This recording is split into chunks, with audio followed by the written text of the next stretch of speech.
जय हिंद। चलिए स्टार्ट करते हैं आज का अपना क्लास। आज के क्लास में हम सब क्लास 10th के फिजिक्स का ऑब्जेक्टिव करने वाले हैं। और इससे पहले जो है ऑब्जेक्टिव किए थे प्रकाश के परावर्तन और अपवर्तन का, तो उसी का जो है कुछ छूट गया था, तो वही आज जो है कंटिन्यू करेंगे। टोटल जो है इस चैप्टर में ऑब्जेक्टिव जो है 122 ऑब्जेक्टिव है, जिसमें से 2 वीडियो में से ये 96 ऑब्जेक्टिव तक हुआ था और जो बचा हुआ था 97 से, तो आज इसको जो है कंटिन्यू करने वाले हैं। तो इससे पहले अगर आप वो वीडियो नहीं देखे होंगे तो आप प्लेलिस्ट विजिट करके देख सकते हैं और कॉन्सेप्ट से जो है समझ सकते हैं। तो एग्ज़ाम में जो आपको कॉन्सेप्ट ही काम देगा, जो रटे रहिएगा तो वो काम नहीं देगा। तो चलिए स्टार्ट करते हैं। तो इसमें 97 नंबर क्वेश्चन लिखा गया है कि प्रकाश जो है गमन करती है, तो प्रकाश किस रेखा में गमन करती है? तो स्ट्रेट लाइन यानी सीधी रेखा में। तो इसका ऑप्शन नंबर जो है ये हो जाएगा। और नेक्स्ट जो क्वेश्चन है ये न्यूमेरिकल क्वेश्चन है, तो इसको करते हैं। इसमें लिखा गया है कि एक अवतल दर्पण की फोकस दूरी वो 20 सेंटीमीटर है। दर्पण जो है अवतल है, तो अवतल दर्पण क्या होता है? इसका परावर्तक सतह जो है धंसा होता है। तो ये अवतल दर्पण है और इसकी फोकस दूरी जो है, यहाँ पर इसका सेंटर है और ये फोकस है, तो इसकी फोकस दूरी है 20 सेंटीमीटर, यानी एफ जो हो गया वो 20 सेंटीमीटर हो गया। और एक वस्तु ध्रुव से जो है 30 सेंटीमीटर की दूरी पर रखा गया। तो चूँकि इधर से कलाई किया गया, इधर से कलाई है, तो वस्तु इधर ही होगा। तो मान लिया जाए कि वस्तु जो है 30 सेंटीमीटर यहाँ पर रखा गया, यहाँ पे कोई वस्तु है। तो प्रतिबिंब पूछा जा रहा है कहाँ बनेगा? तो वस्तु दूरी जो है u हो गया, प्रतिबिंब दूरी v होता है और फोकस दूरी हो गया ये 20 हो गया f। तो यहाँ पर दर्पण सूत्र लगाएंगे और देखेंगे। और एक बात और कि अवतल दर्पण है तो इसमें सारा का चीज़ माइनस, तो माइनस में 20 भी होगा और माइनस में वस्तु भी दूरी होगा, तो -30 और -20। तो इसको देखते हैं। तो यहाँ पे दर्पण सूत्र लगाते हैं, तो 1/v + 1/u बराबर 1/f होता है। तो इसमें देखिए कि 1/v भी के मान ही निकालना है और ये माइनस में हो जाएगा 1/ वस्तु दूरी जो है वो है 30 और बराबर में 1/ -20। अब ये माइनस जो है 1/30 उधर जाएगा तो प्लस हो जाएगा। तो अगला जो स्टेप में 1/v बराबर हो जाएगा 1/ -20 और प्लस में 1/30। अब इसको करेंगे तो यहाँ पे एलसीएम जो है इसका 60 चल देगा और यहाँ पर हो जाएगा माइनस में 20 के पारा पढ़ेंगे 3 बार में, और ये होगा प्लस में जो है 2। तो यहाँ पर आ जाएगा कितना? तो -1/60। तो 1/v बराबर हो गया 1/60, तो v बराबर हो जाएगा -60, यानी -60। तो माइनस का मतलब हुआ कि दर्पण जो है दर्पण से किधर बनेगा? तो ये रहा दर्पण और माइनस होने का मतलब इधर बनेगा, तो दर्पण के ठीक सामने बनेगा। वस्तु का प्रतिबिंब जो है 60 वाला। तो ऑप्शन जो है सी और ए में से ही कोई होगा। तो लिखा गया है ए में कि दर्पण से 60 सेंटीमीटर की दूरी पर वस्तु की ओर, यानी जिधर वस्तु है ना उधरे, तो वस्तु तो इधरे था ना, तो इधर ही बनेगा। तो ऑप्शन नंबर ए सही हो जाएगा। तो ये न्यूमेरिकल है, आपको अगर क्वेश्चन आता है लॉन्ग में तो ऐसे ही बनाना पड़ेगा आपको।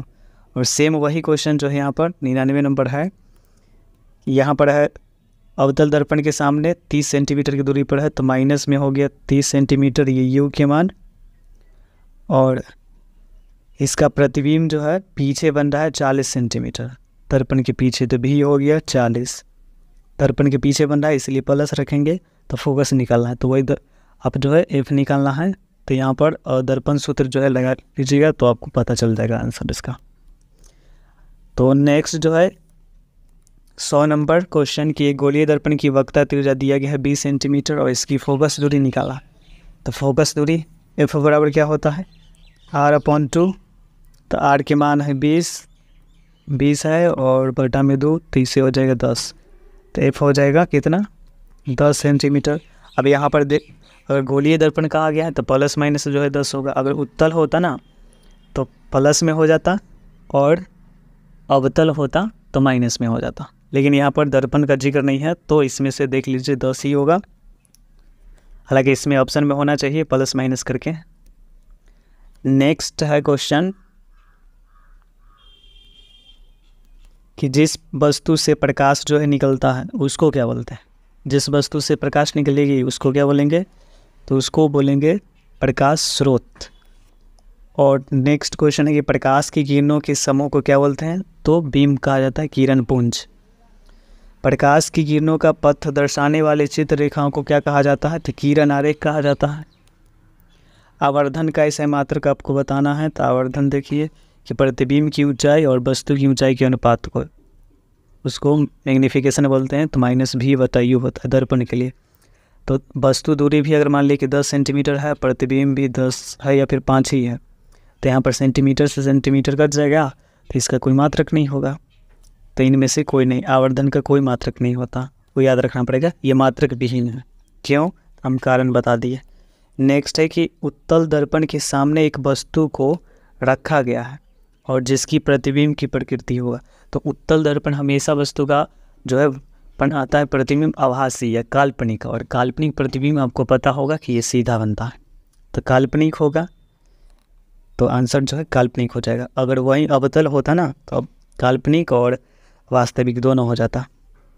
नेक्स्ट 106 नंबर कि लेंस की क्षमता आपको दिया गया है -2 डायोप्टर, तो इसका मतलब -2 डायोप्टर है। अगर यहाँ पर पूछा जाता कि कौन सा लेंस है तो वो अवतल लेंस हो जाता, लेकिन यहाँ पर फोकस दूरी पूछा गया, तो फोकस दूरी निकाल लीजिए। तो P बराबर दिया गया है यहाँ पर -2, तो 1/f बराबर -2, तो इसका मतलब हुआ कि f का मान निकाल लेंगे तो ये -1/2 हो जाएगा, और भाग देंगे तो माइनस में 0.5 मीटर हो जाएगा, यानी डी नंबर इसका आंसर सही हो जाएगा। नेक्स्ट है कि निम्नलिखित में से जो है किसका अपवर्तनांक सबसे अधिक होता है, तो सबसे अधिक अपवर्तनांक इसमें वायु का अपवर्तनांक जो है 0.003 होता है, बर्फ़ का 1.43 होता है, कांच का जो है 1.47 होता है, और हीरा का जो है 2.4 होता है, 2.4। तो इसमें सबसे अधिक वाला अपवर्तनांक हो गया हीरा का। नेक्स्ट है 108 नंबर क्वेश्चन कि निम्नलिखित में किस लेंस को अभिसारी लेंस बोलते हैं, तो अभिसारी लेंस जो उत्तल लेंस को कहा जाता है। नेक्स्ट है दर्पण के सामने किसी भी दूर पर स्थित वस्तु का प्रतिबिंब सीधा बनता है, तो दर्पण हो सकता है। तो जैसे ही सीधा, तो सीधा प्रतिबिंब कौन बनाता है, आभासी। सीधा प्रतिबिंब का बनाता है आभासी होता है, सीधा वाला प्रतिबिंब होता है आभासी, और आभासी बनाने का काम उत्तल भी करता है, अवतल भी और समतल भी। तो चलिए ऑप्शन देख लेते हैं क्या है। तो जो क्वेश्चन है ना, कॉन्सेप्ट आपको पता रहेगा ना, तो एग्ज़ाम में भी कोई डर नहीं होगा, और नहीं तो रट्टा मारिएगा तो ये वही उतना ही जो है रिजल्ट आएगा। तो इसमें समतल हो सकता है, अवतल भी हो सकता है, उत्तल भी हो सकता है। तो लिखा कि केवल समतल, तो गलत बात। समतल, अवतल, उत्तल तीनों होगा, केवल अवतल तो वो भी गलत, केवल उत्तल तो ये नहीं। तो या तो समतल अथवा उत्तल, तो ये सही हो जाएगा।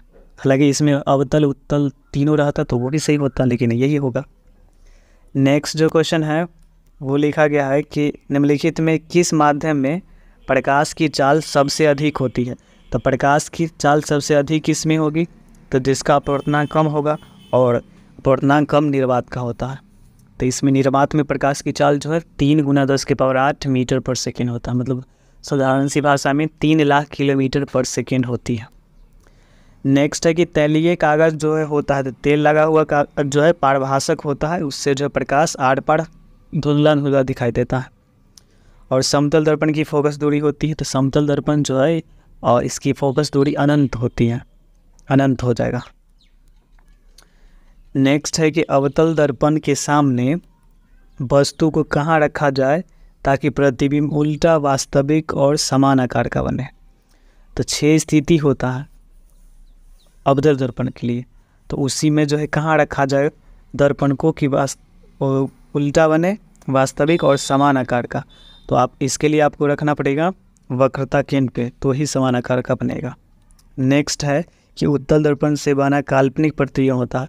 तो काल्पनिक प्रतिबिंब बनता है तो वो तो सीधा होता है, लेकिन उत्तल कहाँ है तो वस्तु से छोटा होगा, और वही अवतल कहा जाता तो काल्पनिक वास्तविक दोनों होता है। और काल्पनिक वास्तविक के साथ जो अवतल में बनता है आवर्धित, लेकिन यहाँ उत्तल में जो है काल्पनिक है सीधा होगा और छोटा होगा, छोटा को बोलते हैं हरासित। तो ऑप्शन सी हो जाएगा, सीधा और हरासित। नेक्स्ट है कि निम्नलिखित में कौन सा पदार्थ जो है लेंस में जो बनाने के लिए प्रयुक्त नहीं होता है। तो इसमें आपको याद रखना पड़ेगा कि जल, कांच, तो ये दोनों का प्रयोग करते हैं। जल, कांच और सीसा, ये सीसा ही हुआ जल, तो इसका प्रयोग करते हैं। प्लास्टिक का भी यूज किया जाता है लेकिन पित्तल का यूज नहीं किया जाता है। तो ऑप्शन नंबर ये सी नंबर हो जाएगा। नेक्स्ट है कि गोलीय दर्पण की फोकस दूरी जो है प्लस में 20 सेंटीमीटर है। तो 20 सेंटीमीटर है तो गोलीय दर्पण जो कैसा होगा, तो प्लस में है, तो प्लस में है तो क्या हो जाएगा, उत्तल हो जाएगा।